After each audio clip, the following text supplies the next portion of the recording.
Good morning, all of you. Today, the first day of this week, सप्ताह का पहला दिन, नैतिक शिक्षा, नीति और धर्म की बातें। और आज हम पाठ 12 करेंगे, वर्ण व्यवस्था का स्वरूप। सभी बच्चे तैयार हैं? सभी बच्चे तैयार हैं और आप लोग अच्छे हैं? ओके, बहुत अच्छी बात है। संभवतः आप लोगों का स्कूल शुरू हो जाए। आप लोगों का स्कूल शुरू हो जाएगा तो अच्छा रहेगा। आप लोग सब क्लास में आकर के पढ़ाई करेंगे, है कि नहीं? तो ओके, वर्ण व्यवस्था का स्वरूप।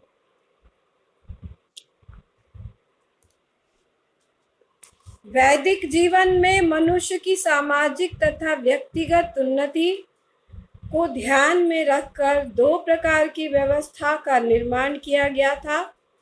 ये व्यवस्थाएं वर्ण व्यवस्था और आश्रम व्यवस्था है। इनमें से प्रथम का संबंध मनुष्य की सामाजिक उन्नति से है और दूसरी का व्यक्तिगत उन्नति से है। प्रथम कौन है? वर्ण व्यवस्था। वर्ण व्यवस्था सामाजिक उन्नति से संबंधित रखता है और आश्रम व्यवस्था व्यक्तिगत उन्नति से संबंध रखता है।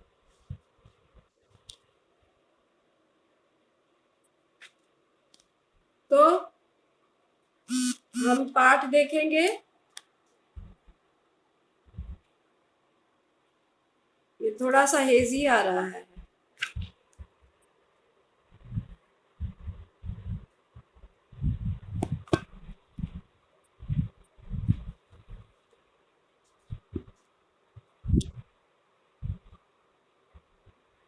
वैदिक वर्ण 4 हैं: ब्राह्मण, क्षत्रिय, वैश्य और शूद्र।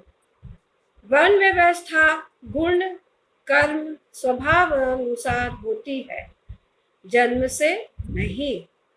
जन्म से सभी शूद्र होते हैं। संस्कार और विद्या से द्विज बनते हैं। संस्कार और विद्या से द्विज बन जाते हैं। वर्ण से सभी शूद्र होते हैं, परंतु संस्कार आदि से वे द्विज हो जाते हैं। द्विज का क्या अर्थ है? द्विज का अर्थ है दूसरा जन्म।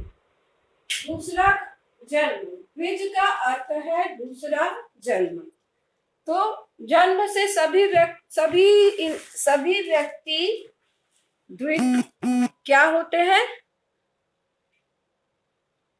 जन्म से सभी व्यक्ति शूद्र होते हैं, परंतु जब संस्कार आदि से संपन्न होते हैं तब वे द्विज हो जाते हैं, अर्थात उनका दूसरा जन्म होता है। संस्कार के बाद ही व्यक्ति का दूसरा जन्म होता है। अब वर्ण व्यवस्था गुण, कर्म, स्वभावानुसार होती है, जन्म से नहीं। जन्म से सभी शूद्र होते हैं। संस्कार और विद्या से द्विज बनते हैं। द्विज का अर्थ दूसरी बार जन्म लेना है। पहला जन्म माता पिता से होता है और दूसरा जन्म गुरु तथा विद्या से होता है। जब हम गुरु से विद्या ग्रहण करते हैं, गुरुकुल में विद्या की प्राप्ति होती है, तब हम दूसरे जन्म को प्राप्त करते हैं। तब हम दूसरे जन्म को प्राप्त कर पाते हैं। और हम जब जन्म लेते हैं माता पिता से, तब हम शूद्र ही रहते हैं। अब आगे देखें। जो व्यक्ति अपनी बुद्धि, शक्ति एवं कौशल को स्वार्थ के लिए न लगाकर पूरे समाज के हित में लगाने का व्रत लेते हैं, वे ही सच्चे मनुष्य होते हैं। वर्ण विभाजन जन्म से नहीं अपितु गुण, कर्म और स्वभाव के आधार पर ब्राह्मण, क्षत्रिय, वैश्य और शूद्र इन 4 रूपों में होता है। तो कौन कौन से होते हैं वर्ण? कौन कौन से वर्ण होते हैं बताओ? बताओ। जन्म, हाँ ब्राह्मण, और उसके बाद? हाँ ब्राह्मण के बाद क्षत्रिय, उसके बाद? हाँ पहला है ब्राह्मण, दूसरा है क्षत्रिय, और तीसरा है वैश्य, और चौथा है शूद्र।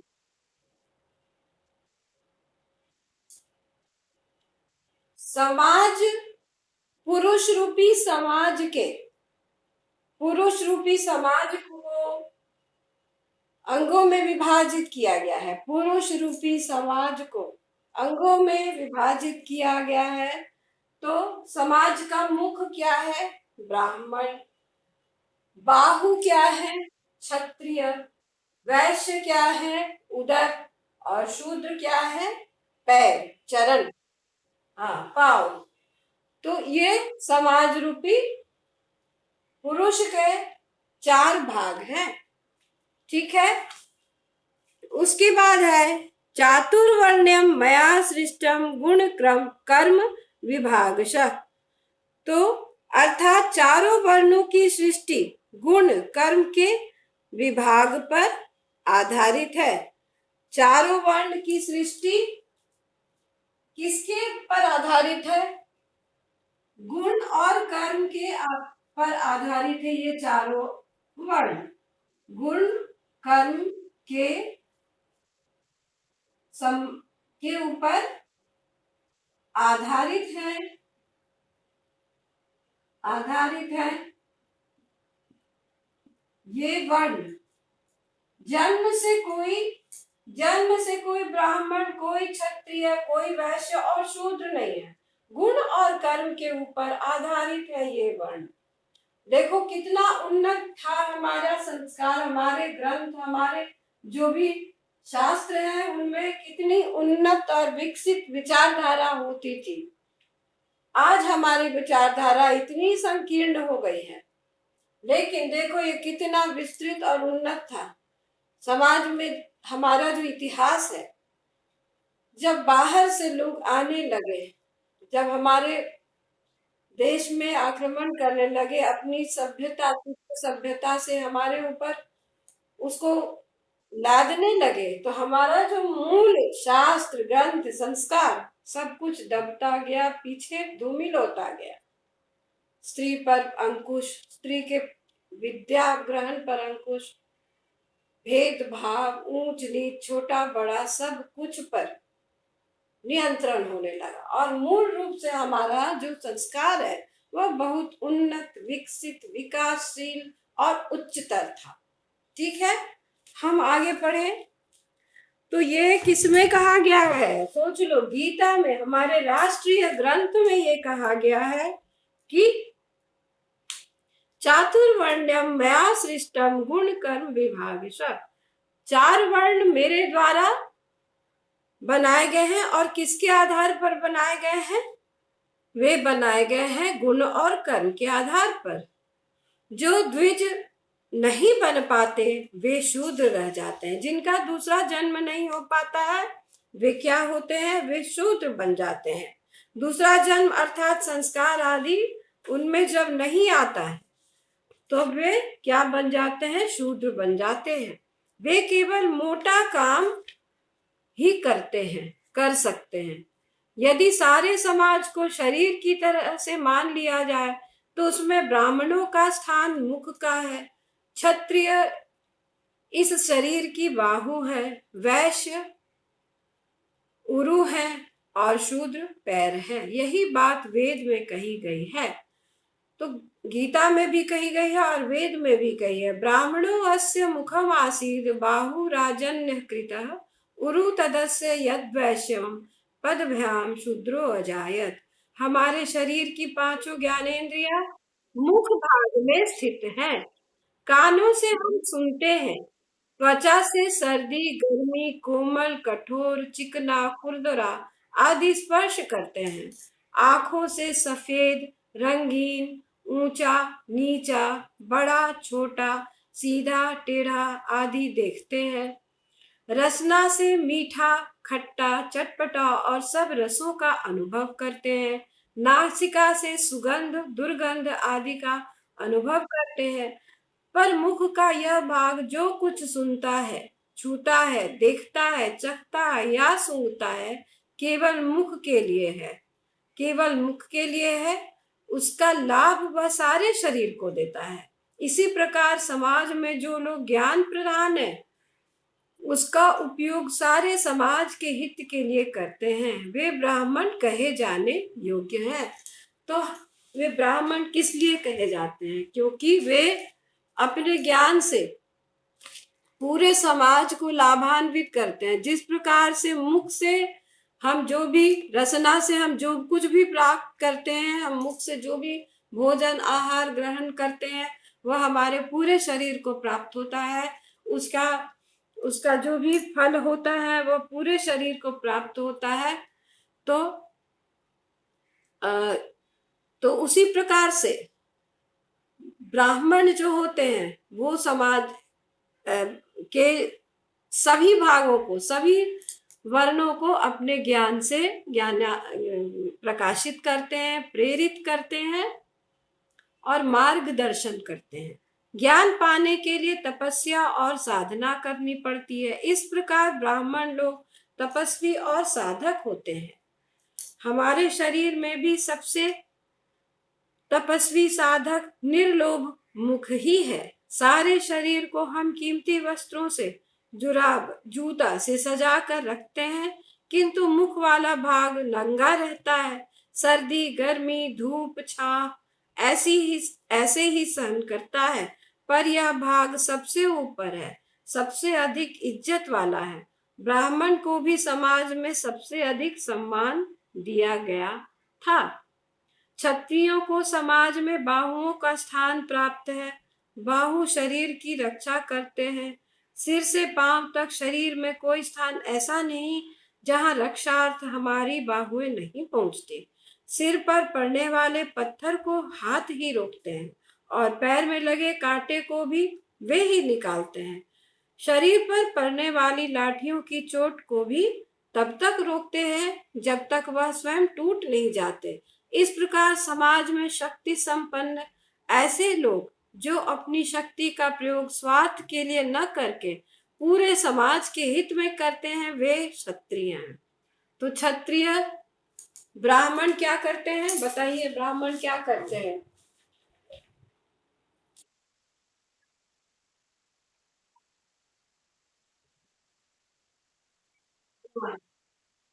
बिल्कुल, ब्राह्मण अपने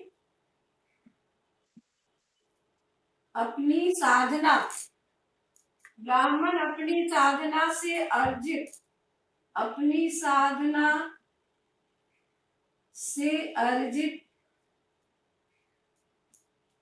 ज्ञान को अपनी साधना से अर्जित ज्ञान को पूरे समाज में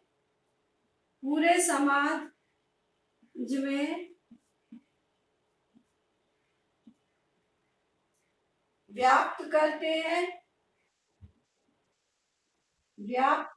हैं। बस इतना ही लिखा है। क्षत्रिय क्या करते हैं? क्षत्रिय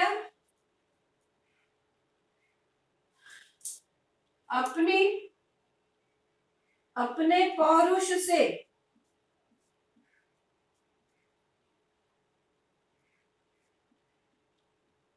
पौरुष से समाज की रक्षा करते हैं, समाज की रक्षा करते हैं, इतना काफी है। ठीक है, अपने बल से। तो इसे क्या कहा जाता है? समाज के बाहु कहे जाते हैं। बिल्कुल, है ना।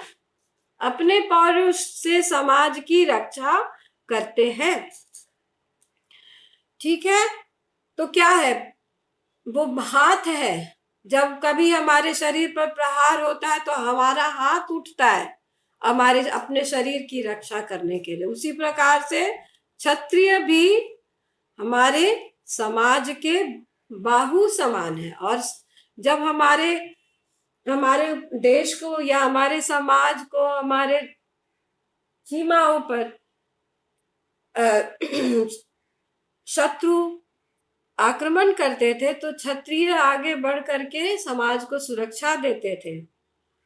इस प्रकार समाज में शक्ति संपन्न ऐसे लोग जो अपनी शक्ति का प्रयोग स्वार्थ के लिए न करके पूरे समाज के हित में करते हैं, वे क्षत्रिय हैं। समाज के शासन का अधिकार क्षत्रियों को समाज की सुरक्षा तथा न्याय के विचार से ही दिया गया था।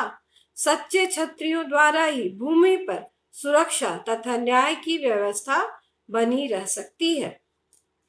वैश्य उस समाज के उरु हैं, इस समाज के उरु है वैश्य।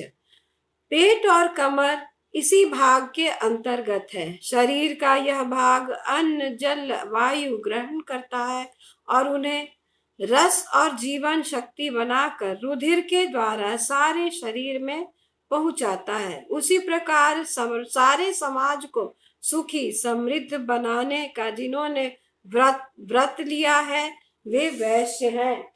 तो वैश्य कौन है? वैश्य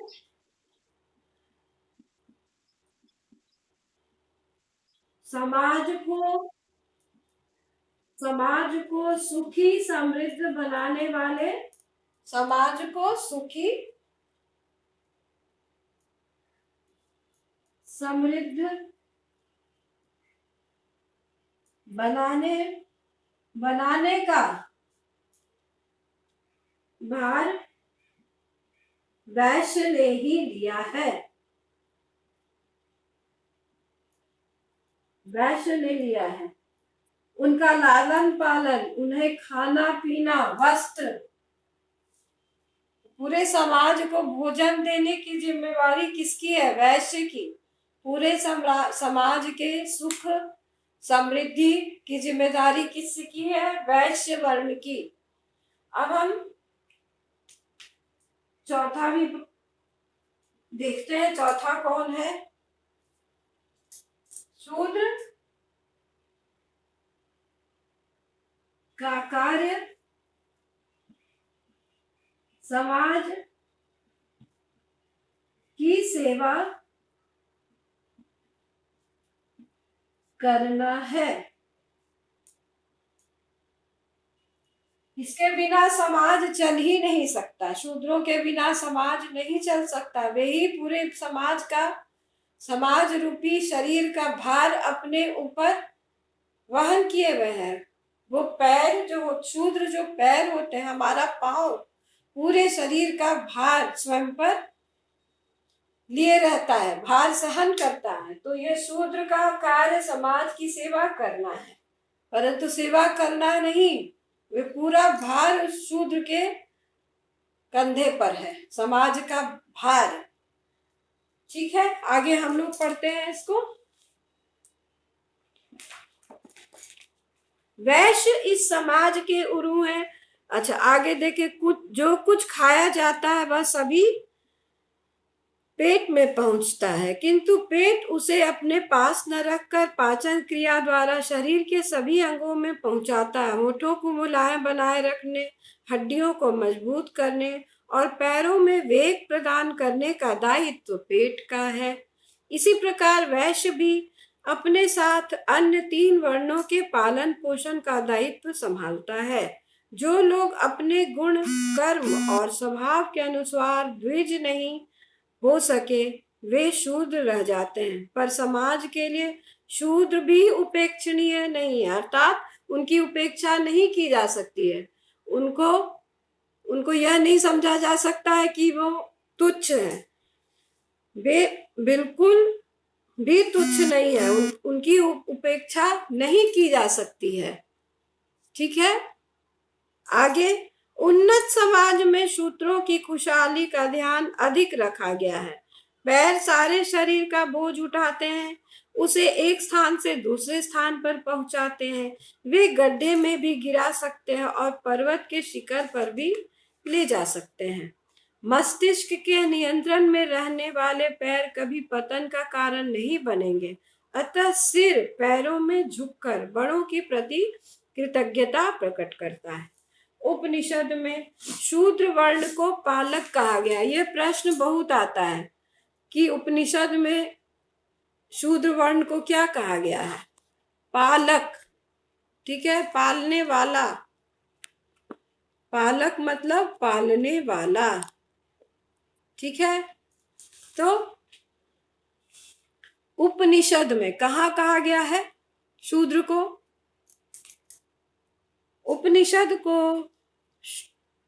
उपनिषद में शूद्र वर्ण को पालक कहा गया है।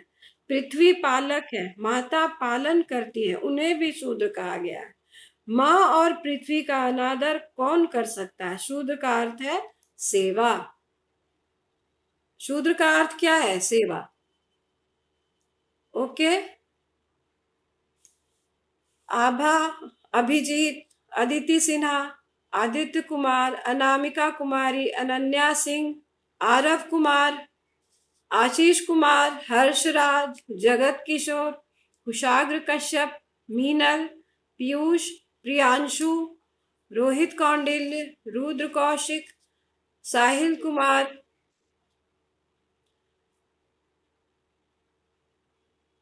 Sarika, Sarthak, Shad, Sakshi, yes, Shweta Raj, Simran, Varsha Rani, Vivakar, where is Anamika?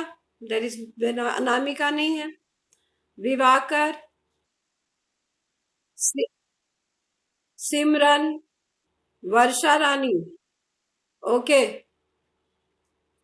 तो मैं इन सब बच्चों का नाम ली हूं और कुछ बच्चों का रिस्पांस भी आया है, अच्छी बात है। पालक किसे कहा गया है? उपनिषद में पालक किसे कहा गया है? तो ठीक है, बहुत अच्छी बात। माँ को भी क्या कहा गया है? माँ और पृथ्वी दोनों पालक है, तो उन्हें शूद्र कहा जाता है। और शूद्र का क्या अर्थ है? शूद्र का अर्थ है सेवा। शूद्र का अर्थ है सेवा। किसी भी समाज को प्रतिष्ठित स्थिति में रखने तथा उन्नतिशील बनाने में शूद्रों का महत्व सर्वाधिक होता है। अच्छा, यह बताओ, तुम जब स्कूल में पहुंचते हो, है ना, जब हम स्कूल में या किसी के घर पहुंचते हैं तो सबसे पहले हम क्या देखते हैं? जब हम स्कूल में पहुंचते हैं तो क्या देखते हैं? किसी के घर जाते हैं तो हम सबसे पहले क्या देखते हैं? हमारी आ? घर के रख रखाव, साफ सफाई, साफ सफाई पर देखते हैं, ध्यान देते हैं। जैसे ही हम स्कूल में पहुंचते हैं तो हम स्कूल की साफ सफाई पर हमारा ध्यान जाता है। तो ये कौन करता है? तो सबसे पहला जो हमारा जो ध्यान दिया जाता है किसी के सफाई पर, सफाई, साफ सुथरा, एम्बियंस। एम्बियंस जिसको कहते हैं, तो वो एम्बियंस कौन करता है?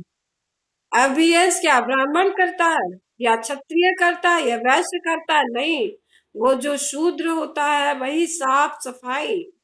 ऑफिस है, बड़ी बड़ी बिल्डिंगे हैं, उसकी साफ सफाई कौन करता है? शूद्र।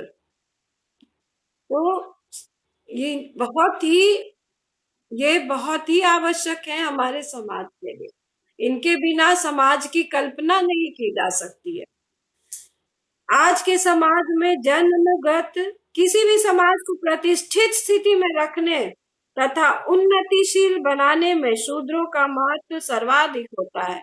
उनके सभी महत्व का ध्यान रखकर समाज की ओर से शूद्रों को रोटी, कपड़ा, मकान आदि मूलभूत आवश्यकताओं की चिंता में सर्वथा मुक्ति दी गई थी। सेवा का ऋण कृतज्ञता से ही उतारा जा सकता है। आज के समाज में जन्मगत जाति की स्थिति देखकर वर्णों के वास्तविक स्वरूप का अनुमान लगाना कठिन हो गया है। वर्णों के वास्तविक स्वरूप का अनुमान लगाना कठिन हो गया है।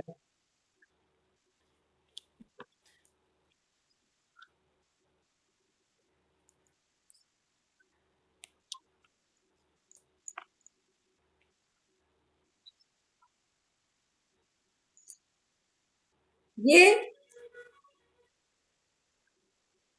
किंतु योग्यता के अनुसार स्थान और स्थान के अनुसार कर्म, यह व्यवस्था तो आज भी है और सदा रहेगी।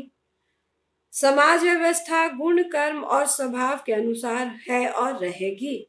हमेशा ही यह जो हमारी पुरानी धारणा है, गुण और कर्म के आधार पर ही हमारी व्यवस्था रहेगी, ये निश्चित है, ये कभी नहीं बदलेगी। ये चार वर्ण प्रत्येक देश और समाज के लिए आवश्यक है। यह सिर्फ हमारे देश की बात नहीं है, परंतु पूरे विश्व की बात है। ये चार वर्ण सब जगह विद्यमान है। उनके बिना राष्ट्र में सुव्यवस्था हो ही नहीं सकती। आधुनिक भाषा में इनका नामकरण इस प्रकार किया जा सकता है: शिक्षक, रक्षक, पोषक, सेवक। शिक्षक ब्राह्मण, रक्षक क्षत्रिय, पोषक वैश्य और सेवक कौन हुए? सेवक कौन हुए? शूद्र। हाँ, वेरी गुड। कर्मचारियों की प्रथम, द्वितीय, तृतीय तथा चतुर्थ श्रेणी वर्ण व्यवस्था का ही आधुनिक रूप है। ये श्रेणियां जन्म के आधार पर नहीं, गुण, कर्म, स्वभाव अर्थात मेरिट के आधार पर बनती। इसी प्रकार वर्ण व्यवस्था भी मेरिट पर आधारित है। जन्म से जो जातियां आज भारत में हैं, वे राजनीतिक गुट बनने लगे हैं। स्वामी दयानंद, स्वामी विवेकानंद, महात्मा गांधी आदि महापुरुषों ने जनजात जाति का विरोध किया था। जनजात जाति तो मनुष्य है। मानव समाज में व्यवस्था तो वर्ण अर्थात काम से होती है। आज के समाज में मनुष्य अपने गुण, कर्म, स्वभाव अर्थात मेरिट और शिक्षा और काम से ही बड़ा छोटा होता है, किंतु फिर भी भारत माता की और धरती माता की संतान के रूप में हम सभी बराबर हैं, सब नागरिक हैं। तो चार वर्णों में अभ्यास देखिए, प्रश्न उत्तर। चार वर्णों में ब्राह्मण को समाज रूपी शरीर का मुख क्यों बताया गया है? कोई बताएगा क्यों बताया गया है?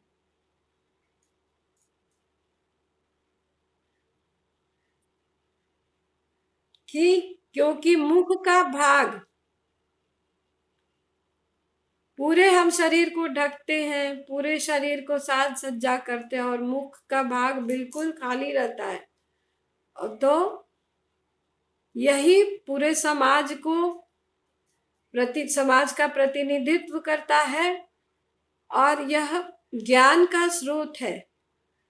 वह तपस्या के द्वारा ज्ञान अर्जित करता है और पूरे समाज रूपी शरीर को ज्ञान से ओतप्रोत करता है।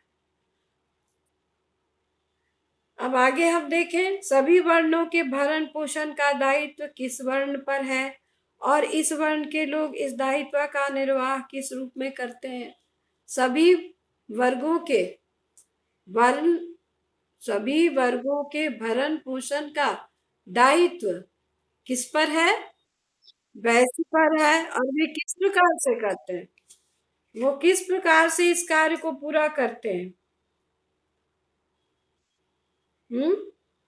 बताओ। समाज में और समृद्ध, हाँ, कृषि, व्यापार तथा कला कौशल के माध्यम से वे समाज को संपन्न कर रखते हैं। यह व्रत लेते हैं कि समाज का कोई सदस्य भूखा, नंगा, आवासहीन न रहे। सबको रोटी, कपड़ा और मकान देने का दायित्व इस वैश्य वर्ण पर है। ठीक है, आगे।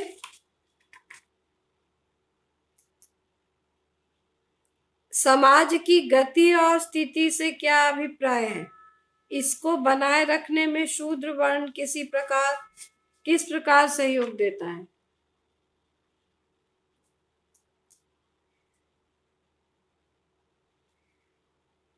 गति हो गया चलना, क्रिया, और स्थिति हो गया दशा। तो समाज की गति और स्थिति से क्या अभिप्राय है, आप लोग कोई बताएंगे?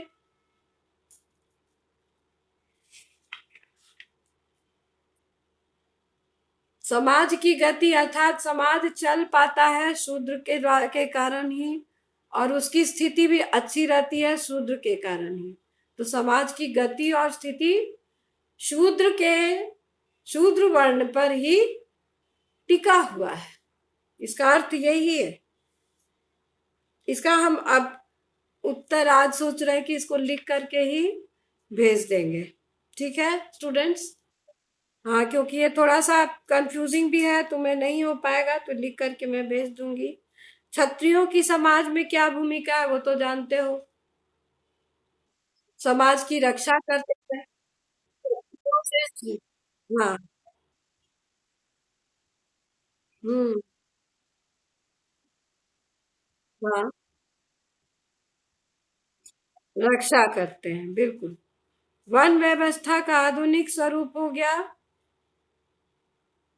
कर्मचारियों के प्रथम, द्वितीय, तृतीय तथा चतुर्थ श्रेणी वर्ण व्यवस्था का आधुनिक रूप है।